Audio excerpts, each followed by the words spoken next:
दुसऱ्याकडे. या भाग दुसऱ्यामध्ये काय आहे? भाग 1 मध्ये छेद समान होते. आत्ताचा भाग 2 त्यामध्ये काय समान आहे? अंश समान आहे. मग आता आली का गडबड?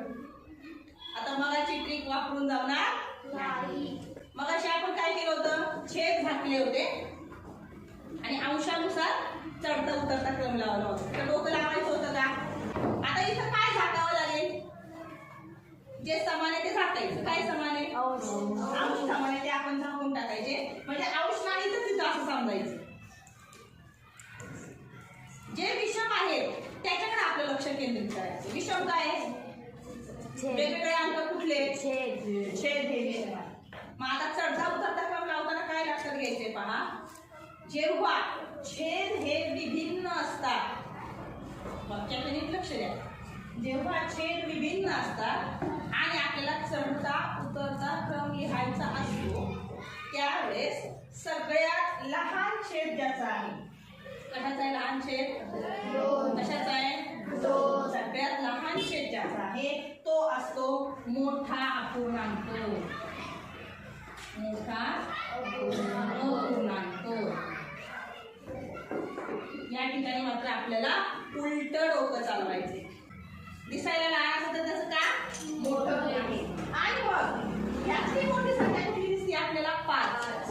तर हा असणार आहे सगळ्यात लहान अपूर्णांक. आलं लक्षात? आता आपण चढता उतरता क्रम लावूया. तयार? चढता क्रम लावायला आता त्याच्याकडे पाहता उत्तर द्या. तिथला आपला चढता मोठा आणि लहान आपण लिहून ठेवलेला आहे. आपण चढता क्रम लावताना पायरीवरून चढतो ना. सगळ्यात पहिले लाईन खाली 1 नंबरची पायरी असते ना, लहान पायरी असते, मग मोठी आहे ना. पहिले लहान पायरी. मग लहान कुठलं आहे? आता नंबरकडे पाहायचंय का? नंबरकडे पाहायचं नाही. सगळ्यात लहान अपूर्णांक कुठला आहे? 6/5. लगेच लिहून टाकायचा. ठीक आहे. आणि एक जागा आपल्याला मध्ये ठेवायची आहे. तो तर जागेवरच राहणार आहे. कोणता आहे तो? 6/3. सगळ्यात मोठा कुठे आहे? 6/2.